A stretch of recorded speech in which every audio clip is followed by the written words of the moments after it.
नमस्कार. वसा आरोग्याचा या आमच्या नवीन कार्यक्रमामध्ये, या नवीन सेगमेंटमध्ये तुम्हा सर्वांचं मी प्रणाली जोशी अगदी मनपूर्वक हार्दिक स्वागत करते. सध्या आपलं जग खूप टेक्नोसॅव्ही झालंय, व्हर्च्युअल झालंय. प्रत्येक गोष्ट आपण सोशल मीडियावर बघत असतो. प्रचंड माहिती आपल्याकडे आहे आणि त्या माहितीने होतं काय माहितीये का, गोंधळ जास्त उडतो. कित्येक वेळेस आपल्याला वाटतं की तज्ञांची खरंच गरज आहे का, पण हो, तज्ञांची 100% गरज आहे. कारण AI कडनं सुद्धा चूक होतेच आणि अशा अनेक चुका आपल्याकडनं सध्या होत आहेत आणि त्याचं कारण फक्त अति माहिती एवढंच आहे. माहितीचा अतिपुरवठा होतो, मग त्याच्यानंतर ती आपल्याशी जोडली जाऊन आपण प्रचंड विचार करतो आणि आपल्या जगण्यातला जो नैसर्गिकपणा आहे ना, तो नैसर्गिकपणा घालवून बसतो. मग नेमकं काय होतं हेच जाणून घेण्यासाठी आज आपण आलो आहोत हेर्लेकर सरांकडे. डॉक्टर सुहास हेर्लेकर पुण्यातले अतिशय सुप्रसिद्ध असे स्त्री रोग तज्ञ, आयुर्वेद तज्ञ. आपलं दैनंदिन आयुष्य ज्या पद्धतीने आपण जगतोय आणि या माहितीच्या भडीमारामुळे जे काही परिणाम आपल्यावर होतात, स्पेशली गरोदर महिला. कारण आधी कसं होतं, एका बाईची कमीत कमी 3, 4, 5, काहींची तर 9, 10 बाळंतपणं व्हायची. पण ते अगदी सहज होतं, नैसर्गिक होतं. आता एका बाळंतपणामध्ये आपण एवढे कॉन्शियस झालोय, इतक्या काही गोष्टी करतोय, पण तरीही फेल्युअरचं प्रमाण जास्त आहे. मग याची कारणं काय?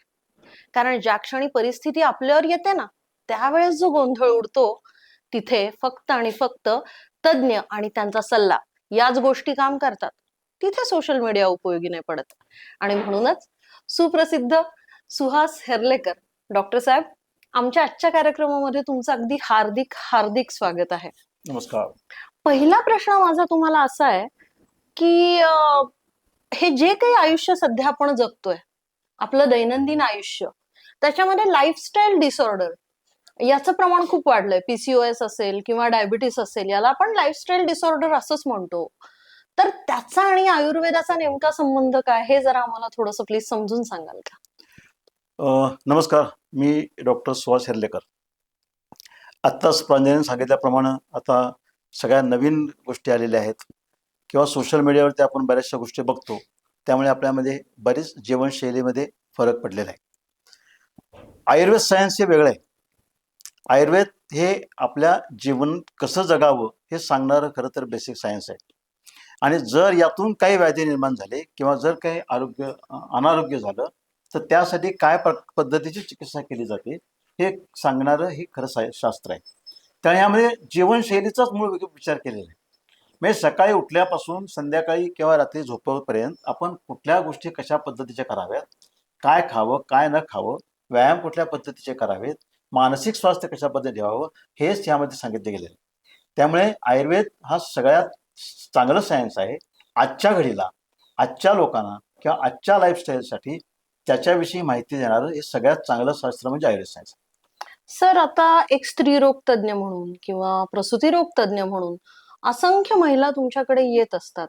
कुणाची पहिली वेळ असते, काही बायकांचं असं झालेलं असतं की पहिल्या वेळेस काहीच माहिती नसतं आणि दुसऱ्या वेळेस मात्र माहितीचा भडीमार झालेला आहे.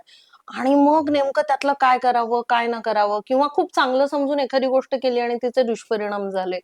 तर ही जी गर्भावस्था आहे, तर ती गर्भावस्था आणि आयुर्वेद, गर्भसंस्कार याबद्दल आम्हाला प्लीज तुम्ही थोडी नेमकी माहिती द्याल का? तसं बघितलं तर गर्भावस्था ही आयुर्वेद शास्त्रामध्ये पूर्वीपासूनच सांगितली गेलेली. म्हणजे आयुर्वेद शास्त्र हे फार जुनं असं आपलं भारतीय शास्त्र आहे आणि जुनं असल्या कारणानं सुरुवातीपासून गर्भावस्था, प्रसव ह्या गोष्टी त्या ठिकाणी सांगितले गेलेले आणि अत्यंत बारीक विचार केलेले आहे. गर्भ उपनिषद नावाचा एक ग्रंथ आहे. त्या ग्रंथामध्ये गर्भाची वाढ कशा पद्धतीने होते, अगदी म्हणजे सूक्ष्म गर्भ कशा पद्धतीचा असतो, ज्याला कललम जे आहे तसं म्हणतात किंवा बुद्बुद आकृती असं म्हणतात, की कलर म्हणजे एक लहानशी अशी सेल आहे. ती सेल हळूहळू कशा पद्धतीने डेव्हलप होते, त्यावेळेला कुठल्याही प्रकारची इमॅजिंग सिस्टीम नसताना सुद्धा त्या ग्रंथकारांनी हे वर्णन केलेलं आहे. त्यामुळे आयुर्वेदामध्ये गर्भाचं आणि गर्भावस्थेचं चांगल्याच प्रकारची माहिती दिलेली आहे.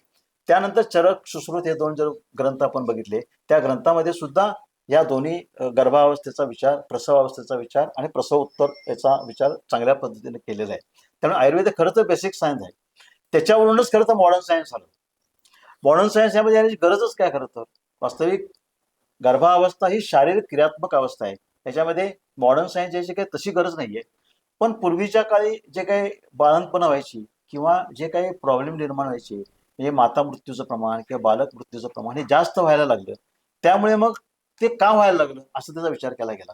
तर त्यावेळेला लक्षात आलं की काही वेळा रक्तस्राव जास्त प्रमाणात होणे, स्त्रियांच्या मध्ये ॲनिमिया असणे किंवा इन्फेक्शन्स होणे, या कारणांच्यामुळं मग अँटीबायोटिक्स निघाली किंवा ब्लडच्या रिलेटेड काही कॉम्पोनंट्स निघाले की जेणेकरून स्त्रियांचं स्वास्थ्य चांगलं राहील असं बघण्यासाठी मॉडर्न सायन्स त्यामध्ये खरं तर आलं.